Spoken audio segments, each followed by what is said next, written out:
ഇന്ന് ലോകത്തിൽ പലരുടെയും മുഖത്തൊരു ചിരിയില്ല, പലരുടെയും മുഖത്തൊരു സന്തോഷമില്ല, പലരുടെയും മുഖത്ത് നോക്കുമ്പോൾ അവർ വളരെ നിരാശപ്പെട്ടിരിക്കുന്നു.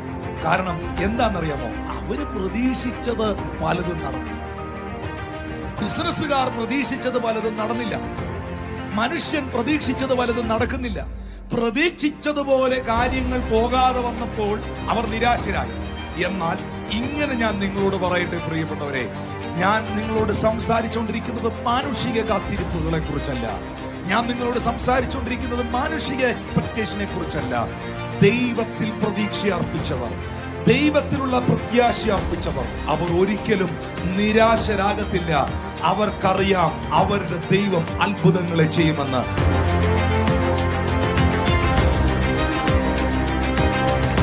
യോഹന്നാന്റെ സുവിശേഷം 5-ാം അധ്യായം അതിന്റെ 3-ാമത്തെ വാക്യം, അവയിൽ വ്യാധിക്കാർ, കുരുടർ, മുടന്തർ, ക്ഷയരോഗികൾ, ഇങ്ങനെ വലിയൊരു കൂട്ടം തന്നെ വെള്ളത്തിന്റെ ഇളക്കം കാത്തുകൊണ്ട് കിടന്നിരുന്നു. Waiting for the moving of the water. താഴേക്ക് വായിക്കുമ്പോൾ നമുക്കറിയാം, അതേ കുളക്കരയിൽ കഴിഞ്ഞ 38 വർഷമായി എഴുന്നേൽക്കാൻ കഴിയാതെ കിടന്ന ഒരു തളർവാദ രോഗി ഉണ്ടായിരുന്നു.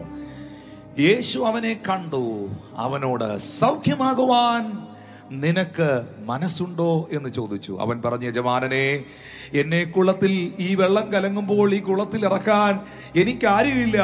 ഞാൻ തന്നെ ചെല്ലുമ്പോൾ മറ്റൊരുത്തൻ എനിക്ക് മുൻപായി ഇറങ്ങുന്നു എന്ന് ഉത്തരം പറഞ്ഞു. യേശു അവനോട്, എഴുന്നേറ്റ് നിന്റെ കിടക്ക എടുത്ത് നടക്ക എന്ന് പറഞ്ഞു. കഴിഞ്ഞ 38 വർഷം ഇവൻ വെയിറ്റിംഗിലാണ്. കഴിഞ്ഞ 38 വർഷം ഇവൻ സൗഖ്യത്തിന് വേണ്ടി കാത്തിരിക്കുകയാണ്. കഴിഞ്ഞ 38 വർഷം ഇവൻ ഒരു ഹീലിംഗിന് വേണ്ടി, ഒരു ദൈവപ്രവർത്തിക്ക് വേണ്ടി കാത്തിരിക്കുകയാണ്.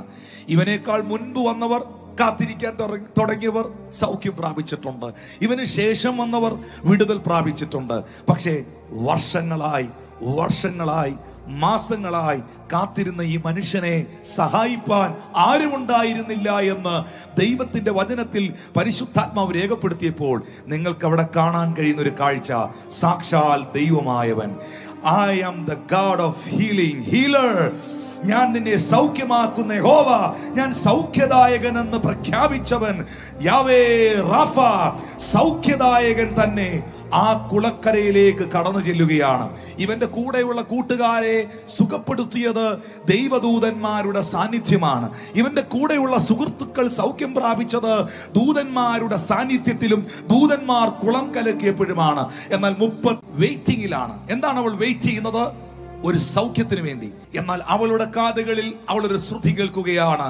സൗഖ്യദായകനായ യേശു ഈ പട്ടണത്തിലൂടെ പാസ് ചെയ്തു പോകുന്നുണ്ട്. എങ്ങനെയോ ആ ഇൻഫർമേഷൻ അവൾക്ക് ലഭിച്ചു. അവൾ ഇങ്ങനെ പറഞ്ഞു, അവന്റെ വസ്ത്രമെങ്കിലും തൊട്ടാൽ ഞാൻ രക്ഷപ്പെടുമെന്ന് പറഞ്ഞ് പുരുഷാരത്തിന്റെ പുറകിൽ കൂടി പ്രതീക്ഷയോടെ, കണ്ടോ, അവൾ ആ പുരുഷാരത്തിന്റെ ഇടയിലൂടെ അവൾ വെയിറ്റ് ചെയ്തവളാണ്. അവൾ 12 വർഷം ഹീലിംഗിന് വേണ്ടി കാത്തിരുന്നവളാണ്.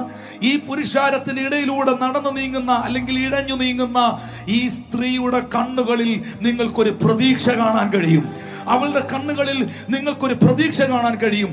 അവന്റെ വസ്ത്രത്തിന്റെ തൊങ്കലിലെങ്കിലും തൊട്ടാൽ ഞാൻ സൗഖ്യം പ്രാപിക്കും. Hallelujah, hallelujah. നമുക്കറിയാം അവളുടെ പ്രതീക്ഷയ്ക്ക് ഒട്ടും മങ്ങലേറ്റില്ല.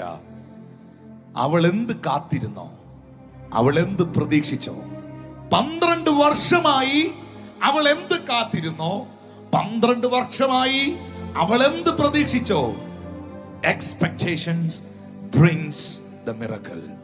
പ്രതീക്ഷ അത്ഭുതങ്ങളെ സൃഷ്ടിക്കും. പിശാച് ആദ്യം ചെയ്യുന്ന എന്നാന്നറിയാമോ? നിങ്ങളുടെ പ്രതീക്ഷകളെ ഇല്ലാതാക്കും. പ്രതീക്ഷകൾ നശിക്കുമ്പോഴാണ് നിരാശ ഉണ്ടാകുന്നത്. ഇനി ഈ സന്ദേശം വളരെ ഗൗരവമായി ശ്രദ്ധിക്കണം. പ്രതീക്ഷകൾ നഷ്ടപ്പെടുമ്പോഴാണ് നിരാശ ഉണ്ടാകുന്നത്. ഇന്ന് ലോകത്തിൽ പലരുടെയും മുഖത്തൊരു ചിരിയില്ല, പലരുടെയും മുഖത്തൊരു സന്തോഷമില്ല, പലരുടെയും മുഖത്ത് നോക്കുമ്പോൾ അവർ വളരെ നിരാശപ്പെട്ടിരിക്കുന്നു. കാരണം എന്താണെന്നറിയാമോ? അവര് പ്രതീക്ഷിച്ചത് പലതും നടന്നില്ല. ബിസിനസ്സുകാർ പ്രതീക്ഷിച്ചത് പലതും നടന്നില്ല. മനുഷ്യൻ പ്രതീക്ഷിച്ചത് പലതും നടക്കുന്നില്ല. പ്രതീക്ഷിച്ചതുപോലെ കാര്യങ്ങൾ പോകാതെ വന്നപ്പോൾ അവർ നിരാശരായി. എന്നാൽ ഇങ്ങനെ ഞാൻ നിങ്ങളോട് പറയട്ടെ പ്രിയപ്പെട്ടവരെ, ഞാൻ നിങ്ങളോട് സംസാരിച്ചുകൊണ്ടിരിക്കുന്നത് മാനുഷിക കാത്തിരിപ്പുകളെ കുറിച്ചല്ല.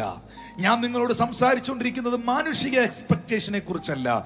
ദൈവത്തിൽ പ്രതീക്ഷ അർപ്പിച്ചവർ, ദൈവത്തിലുള്ള പ്രത്യാശ അർപ്പിച്ചവർ, അവർ ഒരിക്കലും നിരാശരാകത്തില്ല. അവർക്കറിയാം അവരുടെ ദൈവം അത്ഭുതങ്ങളെ ചെയ്യുമെന്ന്. അതൊരു പക്ഷെ 38 വർഷമായിരിക്കാം, അതൊരു പക്ഷെ 12 വർഷമായിരിക്കാം. എന്റെ ചോദ്യം ഇതാണ്, അവരുടെ കാത്തിരിപ്പിന് പ്രയോജനം ഉണ്ടായോ? അവരുടെ കാത്തിരിപ്പ് വിടുതലായി മാറിയോ? അത്ഭുത സൗഖ്യം പ്രാപിച്ചോ? അങ്ങനെയാണെങ്കിൽ ഇന്ന് ഈ മെസ്സേജ് കേൾക്കുന്നവർ തിരിച്ചറിയുക, നിങ്ങളുടെ പ്രതീക്ഷകൾ ഒരിക്കലും നഷ്ടപ്പെട്ടു പോകത്തില്ല. നിങ്ങളുടെ പ്രതീക്ഷകൾ ഒരിക്കലും നടക്കാതിരിക്കത്തില്ല. നിങ്ങളുടെ പ്രതീക്ഷകൾ ഒരിക്കലും ഇല്ലാതെയാകെ പോകത്തില്ല. പക്ഷേ ദൈവത്തിലുള്ള നിങ്ങളുടെ പ്രതീക്ഷ നഷ്ടപ്പെട്ടു പോകരുത്, സാഹചര്യങ്ങളെ കണ്ടുകൊണ്ട്.